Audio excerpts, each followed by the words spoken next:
Just another beautiful day in Colorado. So, today we're going to be going on our final backpacking trip of the season. We're going to be camping and fishing along the South Platte River. Part of the river actually runs through a private neighborhood up here. So, all of the residents in that private neighborhood actually have immediate access to the river from their houses.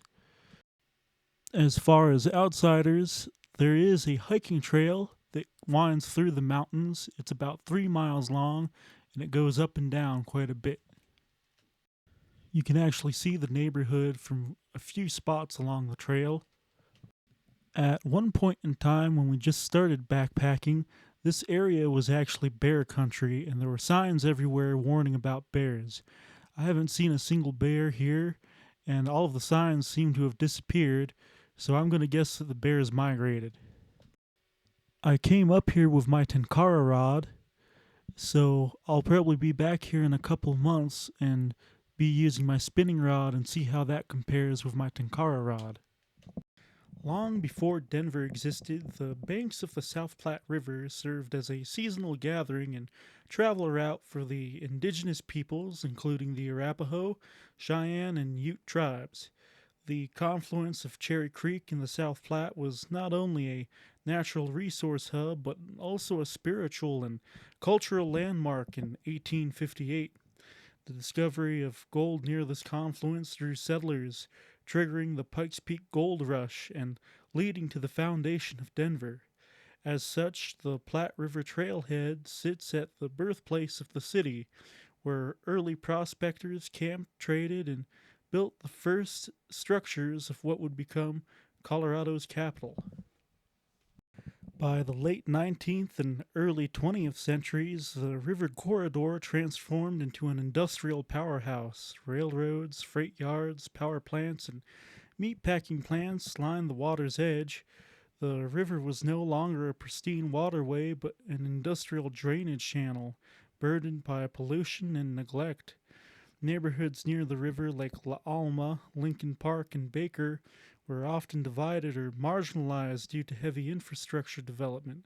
The construction of I 25 further cut communities off from the river, reinforcing its image as a barrier rather than a natural asset.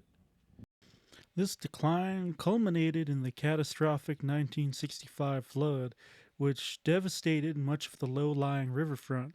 While tragic, the flood became a catalyst for change, highlighting the need for flood control and environmental restoration. It was a turning point in how Denver would come to see its river not as a utility or obstacle, but as a place worth reclaiming and protecting. Backpacking combines the freedom of the wilderness with the physical challenge of traversing rugged terrain under load. While gear like boots, packs, and tents often get the spotlight, one piece of equipment that is frequently underestimated or even overlooked entirely is the hiking stick. Whether it's a high tech trekking pole or a simple branch picked up along the trail, a hiking stick is an invaluable tool that enhances balance, reduces strain, and provides support in both unexpected and expected ways. For both novice and experienced backpackers, its importance cannot be overstated. One of the primary advantages of using a hiking stick is the added stability and balance it offers. Backpackers often navigate uneven terrain, slippery rocks, loose gravel, steep ascents and descents, all while carrying extra weight on their backs. A hiking stick provides a third or fourth, in the case of trekking poles, point of contact with the ground, creating a tripod effect that improves balance. This is especially beneficial when crossing streams, walking on snow, or descending steep trails where a misstep can lead to injury. Carrying a loaded backpack adds significant strain on knees, ankles, and hips, especially during long downhill segments. A hiking stick can reduce this strain by distributing some of the weight and impact to the upper body, thereby reducing wear and tear on lower body joints. Studies have shown that using trekking poles can reduce compressive force on knees by up to 25%, which can be critical for preventing injury over time, particularly for older hikers or those with pre-existing joint issues. So we finally made it to our usual spot. There's a fire pit right here with a bunch of logs ready to get chopped up and thrown in there, and then there's also an immediate river access right here. I've caught some fish before right here from the campsite, so what I'll probably do is take a break for a little bit and then start fishing. It's late morning right now, so there's no point in fishing. As I was taking my break, I noticed that my dad brought his axe with him, which I ended up trading my axe for a chainsaw, which I like the chainsaw more, but I did make a discovery with his axe. Inside one of these logs is actually a natural store of fat wood. For those of you that don't know what fat wood is, it's a very saturated, resiny wood that burns very hot and for a long time. It's perfect for starting a fire with a pile of sticks. And definitely better to use than a bird's nest or a bunch of dry grass or tree bark. I buy my fat wood off of Amazon in 50-pound boxes, but for this camping trip, we might as well just use this. Vikings actually had a preference for fat wood because it could be used to start very large bonfires in a very short amount of time, like 5 minutes. Since fat wood has the ability to burn for a very long time and very hot, it can be used to set much larger pieces of wood on fire than you typically would be able to with a bird's nest or crushed up grass. It's that time of the evening when the fish start biting, so I'm going to go head down the trail and start fishing. And then I'll work my way back up to the campsite, get a fire going, and then hopefully we can make some baked potatoes tonight and some macaroni and cheese. As far as the rig I'm using right now with my Tenkara rod, it's the usual Euro nymph with a Duracell bomb and then a smaller nymph. I've started fishing every river I fish with this rig, and it's had some really outstanding results. It's pretty much the best rig there is to use with Tenkara, at least in Colorado. I forgot to record whenever I was fishing on the lower half of the river, so right now I'm returning back to the camp, and we'll be here at the camp shortly, and I'll be fishing right there where we started. This place gets a lot of traffic from other hikers and backpackers, and like I mentioned before, there's also a private neighborhood nearby, so you'll get dog walkers coming through here too sometimes. I've also seen parties out here, and people will bring out temporary tents, set them up with a bunch of chairs, and bring a grill out here. So this isn't a very secluded location, but it's still a fun trip. My fishing partner was actually able to catch 3 lunkers today. So those were probably rainbow trout that were over 20 inches out of this river, which I've only caught one once out of this river.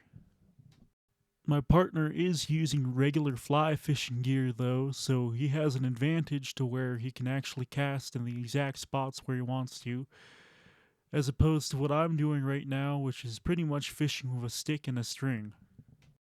As far as practicing a skill for a survival situation, Tenkara is pretty much the way to go. You could manufacture your own Tenkara rod out of any ordinary stick you find and tie some line to it and begin casting. It's also a great travel rod because it requires minimal setup. All you do is unwind the line, undo the telescope, and that's it. The last 2 times I've been here, I've waded out to about where that rock was and cast behind that other boulder, right where my right hand is, right back there, and I've been able to pull out a few out of there, so I might try that. For the most part, you just want to be casting into the bubble streams because that's where all of their food comes from. So I got a fire going, but there's a lot of wind outside tonight, so we have a sideways fire. I'm going to be trying to bake a potato, but later on tonight the wind is going to pick up so much that I really won't be able to do anything. It actually knocked over my pot of boiling water and put my stove out, and that's pretty much it. So I didn't eat any food on this trip. The wind was actually so bad that it ripped apart my tarp hanging over my hammock, and then after it did that, it started raining, so I ended up getting a little bit wet at night.